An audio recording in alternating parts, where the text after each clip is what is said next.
Recession Proof Businesses. That seems to be what everyone wants to talk about when it comes to business, especially online now, because we are in a recession.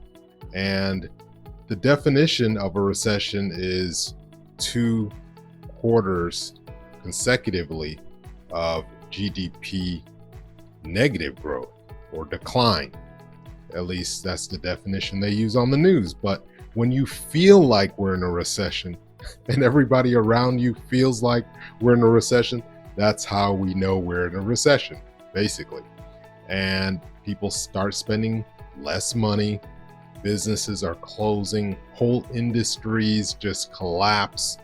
But the truth is, when there's a recession, maybe there's 20% collapse in certain industries, but 80% of people are still working, sometimes 90%, but there's significant growth in other industries that usually take advantage or get a springboard or get started during a recession. So what I want to talk about is those industries, and being in business from when I was young for 20 years now, starting when I was in college, selling music, all the way to today having a digital consulting agency, doing web development, software, etc. Those industries seem to be booming now. So we want to talk about those industries and how you could get involved in those industries if you currently aren't. So let's take a look. So obviously, with the economic downturn, a lot of the gurus have been predicting it for years because it's really unpredictable, right? People act like, everybody should just be expecting it. Yes, you're expecting it. You just don't know when it's going to happen.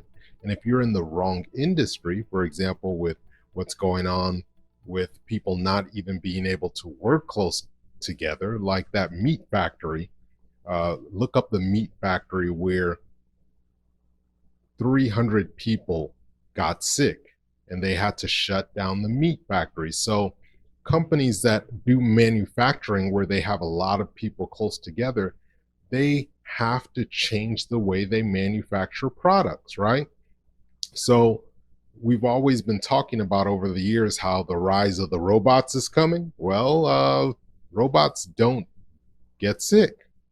So it's unfortunate, but there will be areas of growth that you can benefit from. And usually that growth is tied into new technology. All the way back to when Henry Ford helped the manufacturing line really grow.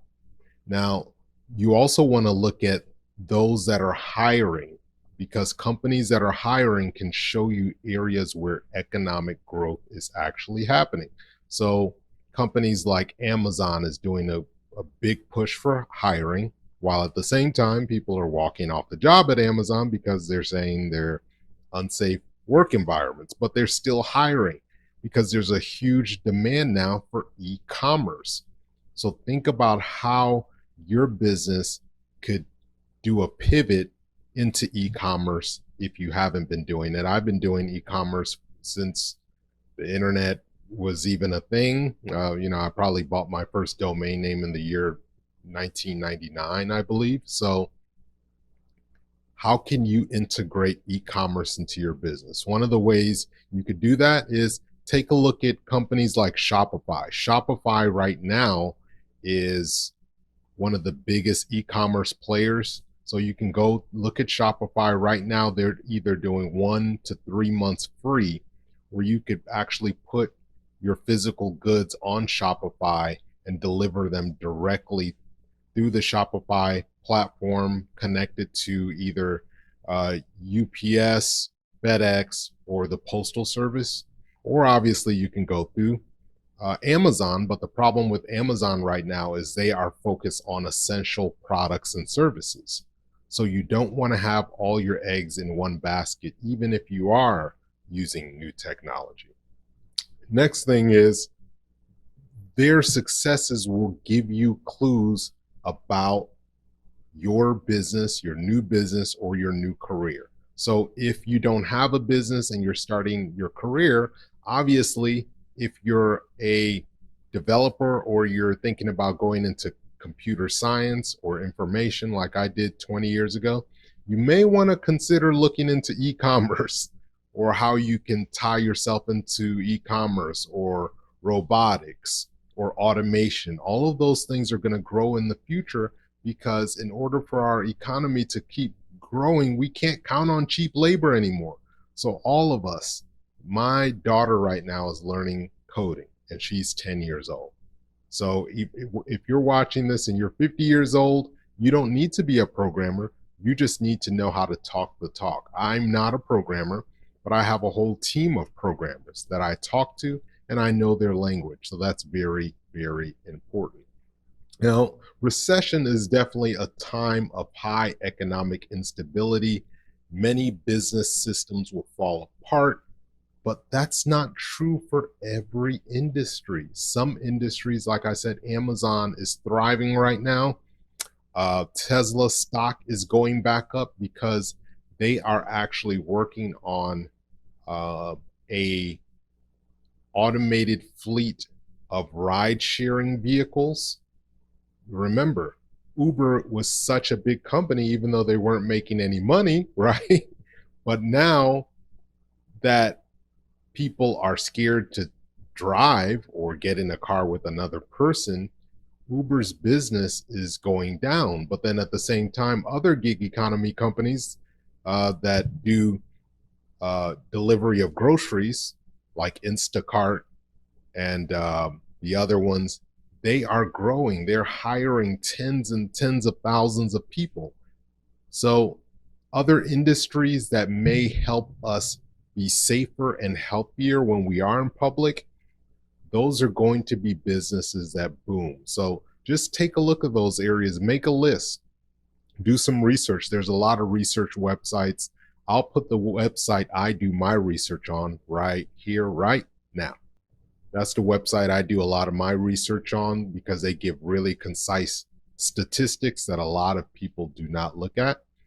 And by most cases, though, most businesses will stay in business, but they'll struggle. Look at the businesses that are doing well and think about what that could mean for you and what you could do to guarantee that you're able to get a piece of that growth. Last time we had a recession in 2008, my business was booming because I was doing a lot of web development and consulting services for new entrepreneurs. So there was a big push for people that used to be in the corporate world and then now they wanted to get into entrepreneurship.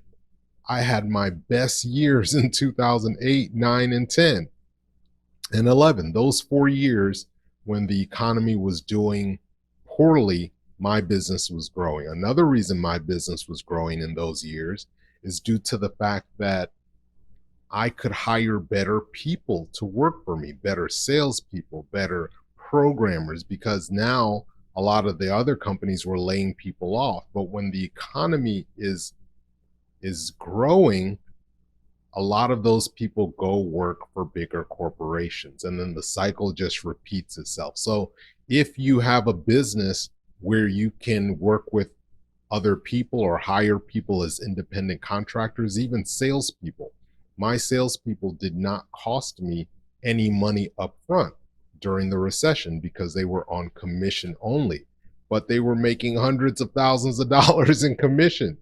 And my business over the course of that 4 years probably made $1 million in sales. And then as the economy got better over the course of 3 years, it went to 5 million in sales. And all my salespeople were making money. And they were all on commission only. They could work at home, they could work in the office.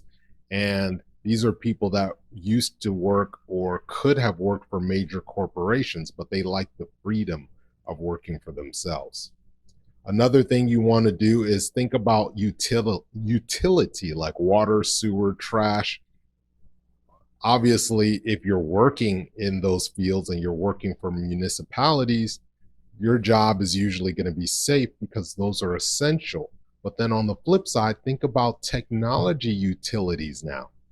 Now things like um, internet access, um, even websites, online services, SaaS platforms. SaaS stands for software as a service.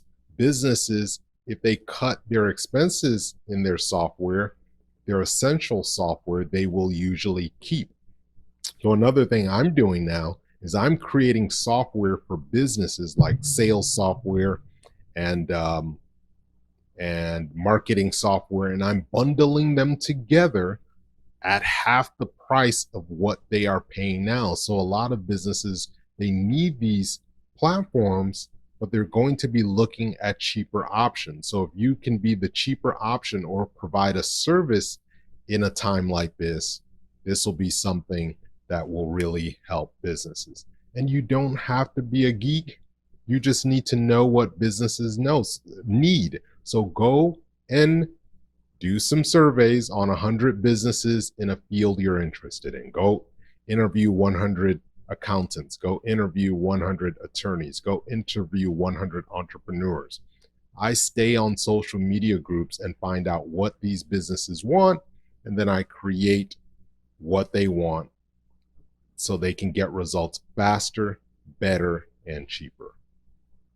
Health services.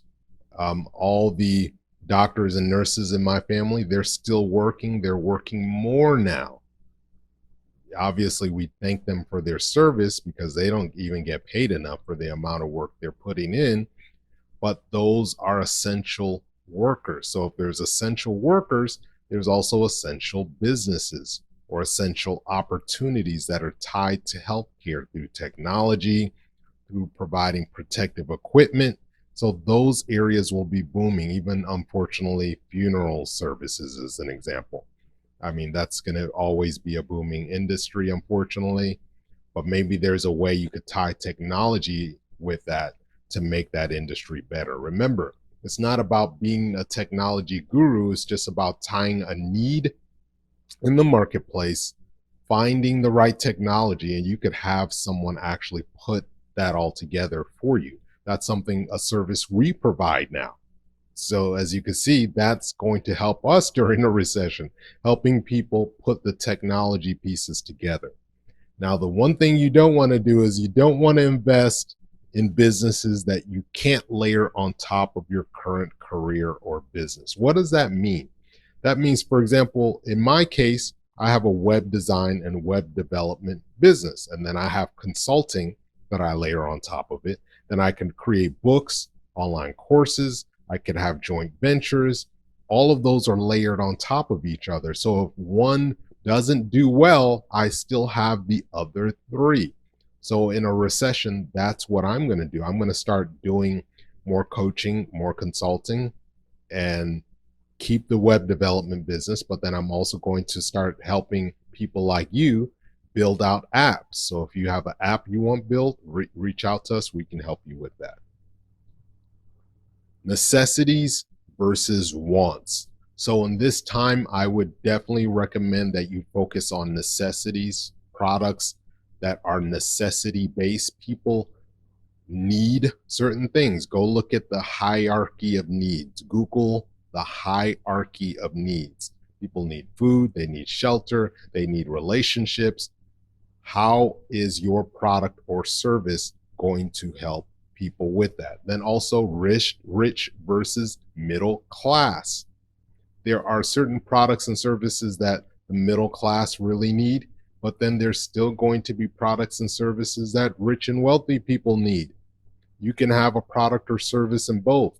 Obviously, if the economy goes down for wealthy people, it's also going to go down for the middle class, but wealthy people will still buy the products and services they need and want because they're wealthy. So if it's a product category for wealthy, you can still focus on the wants because they can afford it, especially in the upper class and wealthy categories. They still need those investment programs. They still need financial services where the middle class may cut back on a lot of that. Now, focus on areas that are still critical. And this is a big one: services versus digital versus physical. So, right now, the fastest way to grow is to find the need in the marketplace and provide a service for those needs. I Here's one I thought of that I'm not going to do, but if you're watching this, maybe you could do this: a grocery concierge service. A lot of people don't want to go to the grocery store, or when they go, what they need is not there. So, what if you created a grocery concierge service for your neighborhood where you made $50 an hour by shopping for three different people per hour and just buying all those products at once? They pay you, and then you deliver it to people in your neighborhood. You could deliver it to seniors, you could deliver it to busy families, busy moms, busy dads. I would pay for a service like that at $15 an hour, and you have three clients that you shop for per hour. You could do that for 4 hours a day and make $200 a day just in those 4 hours, right? So you would have to obviously market that service, but people are looking for it. So go in those neighborhood websites and ask people, hey, would anybody be interested in a grocery concierge service? So that's an example of a service business. And then you could take it digital. Once that works, maybe you make an app for your service business, like Instacart. Instacart is an app that does grocery delivery, but it's only for people that are on that app. Maybe you make your app for your neighborhood. Lastly, physical products. So physical products and services and brick and mortar locations have pivoted. Now a lot of them are doing drive-throughs like Starbucks. You can get your food delivered through Uber Eats still.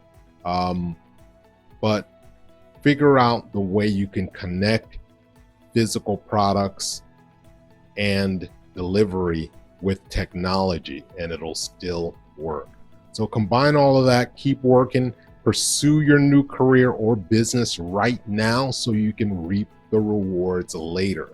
A lot of people are waiting for things to get worse and worse, but those that take action now are the ones that will be rewarded by the marketplace. I hope you continue to profit, prosper, and grow. Talk to you soon. This is Flo signing out.